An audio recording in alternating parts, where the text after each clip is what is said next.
All right, so yesterday we talked about a parent graph and what that is, specifically for absolute value, right? Right. It's okay. Y'all can be mad and still answer the questions. I was writing the title down. Sorry. Okay. And so, I'm not lose your attitude. -1, 1. All right, so we have this parent graph. Ooh, that is not a straight line. What's going to happen is you're going to have a list of parent graphs that you're going to have to know forwards, backwards, inside out. You'll have to be able to graph them by hand without a calculator. And in fact, all of these transformations that we're going to be doing now, whereas yesterday I told you use your calculator and graph them, today these are no calculator. Okay, we're going to use what we know about or what we're fixing to learn about function transformations to take the parent and transform it into the new graph. It's really pretty cool, actually. This is going to be the basis for your project back there that several of you have asked about with your function transformations. All right? Will we have homework while we're doing that? It just depends. Depends on how it falls in the scheme of things. All right. Parent functions that you need to know. Absolute value for sure. I guess I should say these are parent functions. Okay, and I'm not going to talk much more about the parent function of absolute value because, unless you need me to. Everybody good on? The next one we're going to talk about that is going to be, we're going to do a whole chapter with these, is the quadratic, okay, x squared. What that is that's a parabola whose vertex, and we've talked about several different characteristics of a parabola or quadratic. 0, 0 is the vertex. It has the same starting points here that absolute value has. 1 squared is 1, -1 squared is +1. But it curves, if I went to 2, what is 2 squared? 4. And -2 squared, 4. So it is symmetric, just like the absolute value graph. But it's curved at the bottom, and it does not quite go out as fast as what the other one does. Say what? What you just said with the... It curves down at the bottom, the parabola does, whereas the absolute value comes down at a point. And the absolute value really jets out really fast, where the parabola kind of starts to creep out. How So did you get those plugged in like X? I plugged into x squared, so if this is x equals 2, 2 squared is 4. And same with -2. -2 squared is... So you just plug in a random number? We haven't graphed much more than that, no. That's just the parent. Parent has no changes to it. And then we'll change the parent to get the new graph. So that one relates to that one? No, 2 separate functions, okay? We have lots and lots and lots of parent functions. These are just 2 of them. Okay. These will be the 2 main ones that we focus on today. We'll start adding to our function library as we go. These are the 2, probably 2 of the easiest ones to manipulate and transform so you can really see what's happening. Yeah.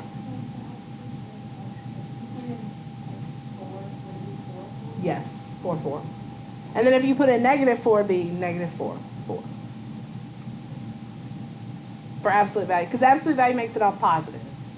So if you put -4 in, it'd spit out +4. So your point would be -4, 4. Well, it takes, and this is kind of what we talked about yesterday. It's this line, y equals x, but the negative portion flips up over which is why we consider it a piecewise function. The negative piece flips up. All right, so you got a little cheat sheet here. Right?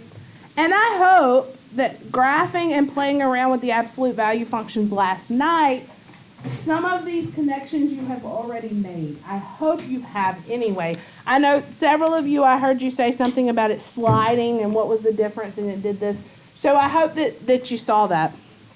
If you look, this is for any function, by the way, not just absolute value, not just quadratic, but any function. So function notation here is on the left. So the very first one says f of x plus c. This c can be any number in the whole wide world. Okay? And it says that this is a vertical translation. What's a translation? A slide. It's a vertical translation up. Okay, so I want you to think about this for just a minute. If I'm talking about an absolute value graph, if f of x is the absolute value of x, and I know what that looks like, right? 0, 0, 1, 1, negative 1, 1. How do you think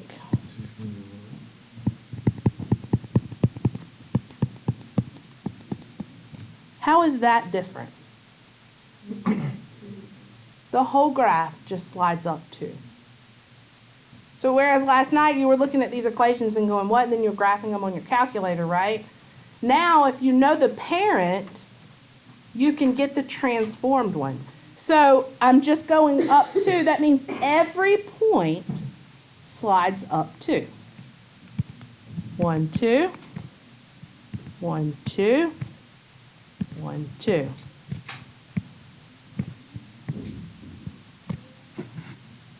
Does that make sense? It is. This is probably about the only place that you use those kind of concepts from geometry in here. Okay. Now, there's a third column, and I put that in there in case if you like to take the points, you don't like to just look graphically and just say, I'm just going to move them up 2. It tells you that if you take x, y, that's your parent function, okay? Then when you slide it up, it becomes x, y plus c, whatever that c value is. So 0, 0, my c is 2, right? So it becomes 0, 2. This was 1, 1, so it becomes 1, the x stays the same, and I add 2 to the y, okay? So if you were doing it from a T-chart, it would be really easy. You just keep your x column the same, and you'd add 2 to every y, and that slides it up 2. Does that make sense to everybody? Yeah. So with all of these, the whole gravity. Yes, yeah. And we'll combine them. I'm going to go through each transformation one at a time, and then we'll kind of smush some transformations together to see what happens. Wait, okay. What do you do with that equation again? That one, the x, y. This is just saying you take every point from the parent function, x stays the same, and you add 2 to every y. Or you add whatever your c value was here, you add it to every y. So just the parent. You always start from the parent, yeah. And the parent is the beginning. The absolute value of x, yeah. Okay. Because it has no transformations to it. Yesterday you didn't know why it was a parent function because you didn't know about transformations. But there's nothing added to, multiplied, subtracted, anything done to x. It's just absolute value of x, and that's it. So that's the same kind of picture with the right? Yes, yes. Y'all with me so far? Mm-hmm. Are you sure? I'm trying to take this very slow. All right. If that is a vertical translation up, how do you think you might tell a vertical translation down? You're exactly right. Subtract. So this is the second row in your cheat sheet here. This will be like a little Bible for you as we go through the rest of this chapter. Probably not during the test up until, I don't know. You'll get to a point where you won't be able to use it at all. I don't know at what point I'll cut you off from it. But you'll get to a point where you definitely won't even need it anymore. You'll be so comfortable with it. That's the goal anyway. Somebody said, oh. So will we do like all of these? Like will we do? Mm-hmm. Yeah. And sometimes you'll use all of them within one problem. Yeah. Wait, like, if we're doing that, then it's like goes up, if we're doing left. Yeah, and there's an order we do it in, and we'll get all that. So, this will be the same thing, but you're just going back. That's exactly right. Look at you. This would be the parent graph slid down 3 units, okay? For right now, it's probably going to help you to graph the parent graph and then do the transformed function. You'll get to a point where you won't even have to do that, I'm sure. But for right now, we'll do the parent graph. The parent graphs on these are really easy. 0, 0. So we always start out at 0, 0. Always start out at that parent graph. I should have done this as a quadratic. We'll do a quadratic next. Okay. And then down 3. So every point goes down 3. 1, 2, 3. 1, 2, 3. 1, 2, 3. So we're always having to get the graph. No. You have to do that. This is what you will be given and asked to graph. And so you'll just know the parent function is the absolute value of x, and then you'll slide it down. Okay? Up, down is pretty easy. It just sits on the outside of the function. Okay? You good? So it's always in those like. So what? For vertical translations, yeah. What are those? It's basically the same thing. What or what? The 2 points above Those are just 2 points I use to graph the parent, because they're always on the parent graph. 1, 1. That first thing is just always. That's the parent function. It's not actually part of the graph, but I use it to get to the green function. Everybody else okay? So do we like still put the parent function on there? Absolutely, sure. I would definitely do that to start with. So always do that. I would always do that for right now. All right, let's look at some left to right translations. These are a little bit trickier. You have 2 columns there. You have f of x plus c and f of x minus c. No, this is the horizontal, yes. And notice how this is different. The other one we had said f of x plus c, right? Do you see where this is different? Yeah. This time the shift is hooked to x.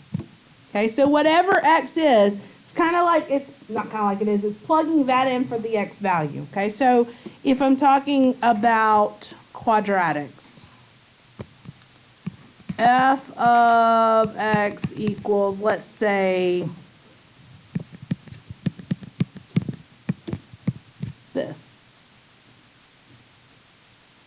Whereas if I was shifting it up and down, I might do this. Do you see how it's different? This is a vertical. This is a horizontal. Does everybody see the difference here?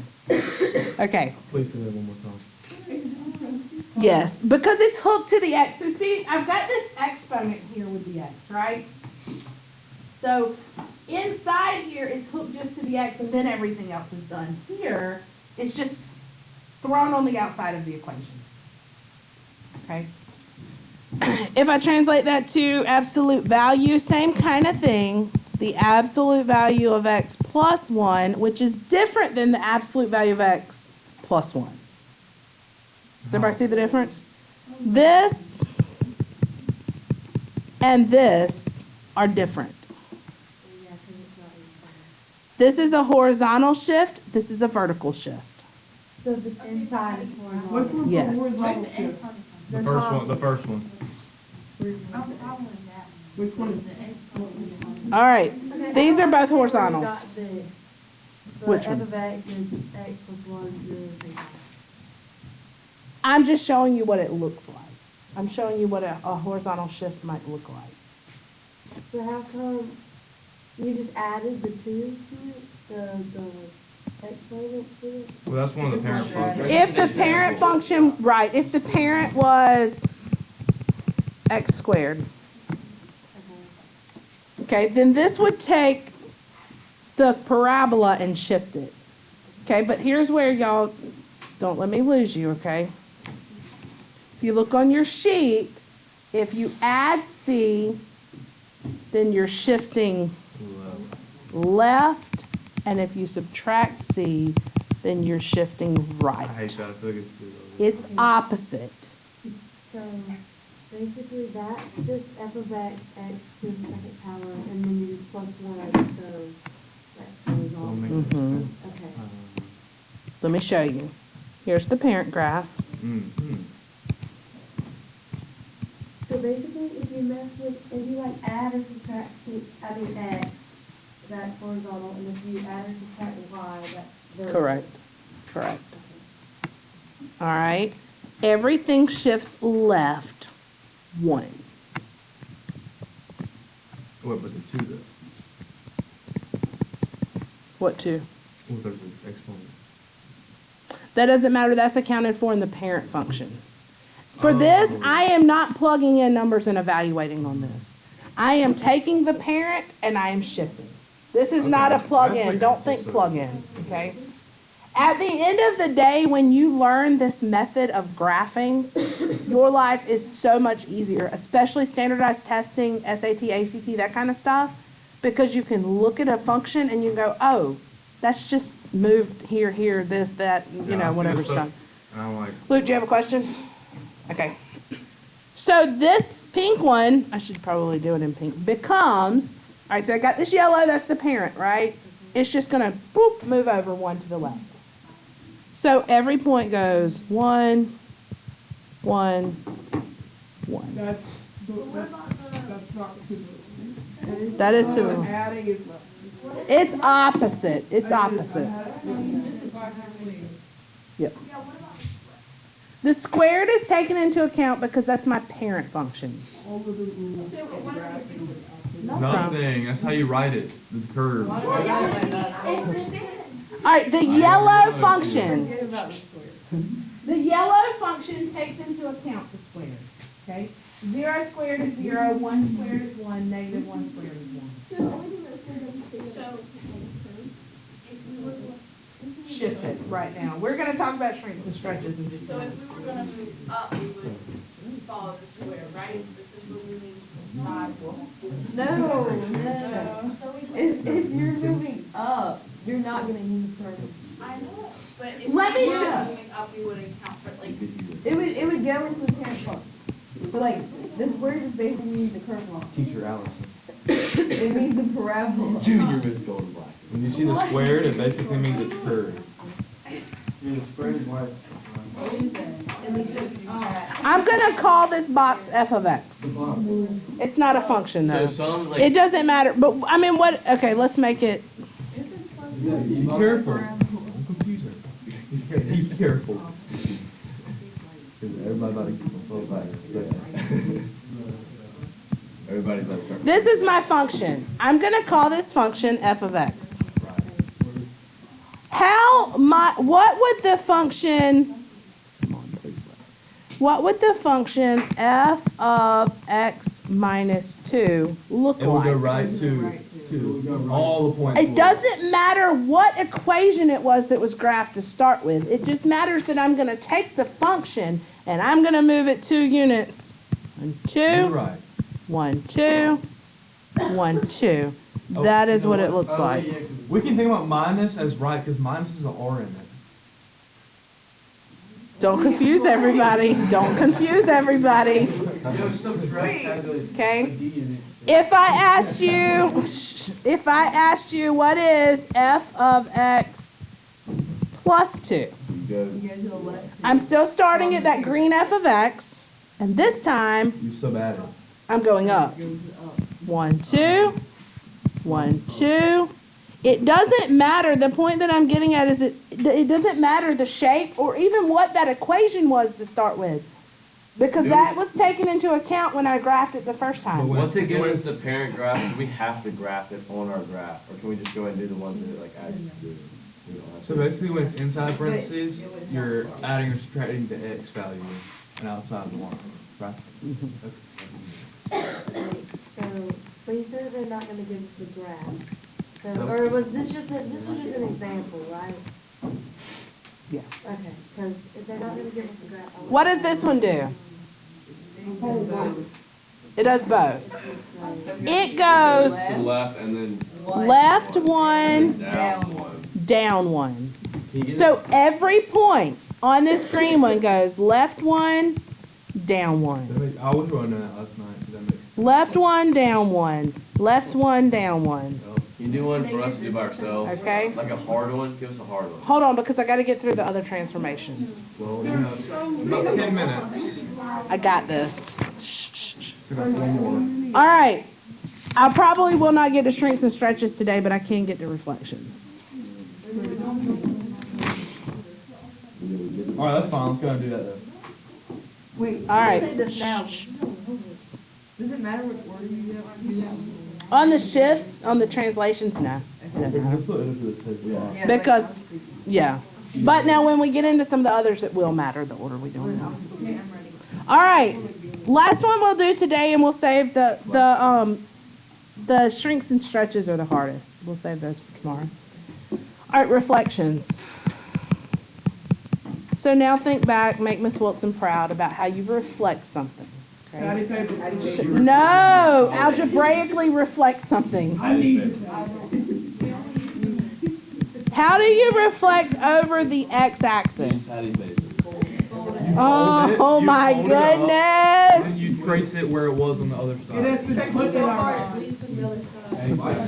Nicole Wilson, I hope you were watching this, and I hope you were disappointed in your crew. All right. Now we were recording. Reflect over x-axis. When you take a point and you reflect it over It's like x-axis, looking into a mirror. I still got her number on Google Classroom. I'm about to tell her. you negate y. No, I got the reminder or whatever. Okay? What do I mean negate? Whatever sign Negative. y has, you change the sign of it, okay? So if I had the point 2, 5, and I wanted to reflect it over x, then it would become 2, negative 5. Okay? If I had the point 1, negative 3, it would become 1, positive 3. I just changed the sign of y. And Okay? then when you flip That's it, how I reflect it over x. And then to reflect over y, negate that. you negate the x, okay? So there's your crash course real quick on algebraically reflecting over the axes, okay? Axes. Now, when we're talking about functions, okay? Oh my. Reflections. This is the next two. Like, it's still Rows. not working. Why does it look like that? Are you in the wrong source? Just do it on the route. You have on the wrong source.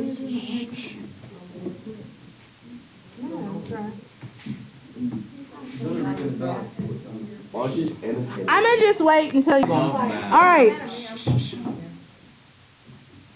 I'll do it in the order that's on your sheet. If you negate the whole equation, But we just did that one. That's negative We just did that algebra. one. We already did that. That's over the x-axis. We're on the over the y-axis now. I haven't shown you either one. Yeah, we just did it. We just did it.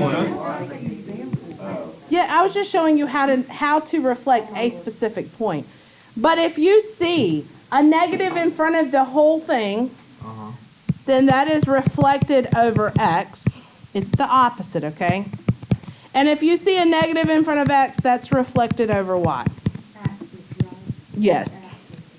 Okay? This is why on some of the ones you were doing last night, they were upside down, right? Because there was that negative in front. So let me show you the difference here. Let's say I was talking about the absolute value of x. Okay? This, come on, this would be a reflection over y. And think about why that's silly. Good morning, Camden High School. Symmetric right Please there. stand for the Pledge of Allegiance. And now, a special moment with Coach Wimp. We'll talk about this some more tomorrow. I just More want to show you Camden what it High looks School, this is like. your athletic director, 13.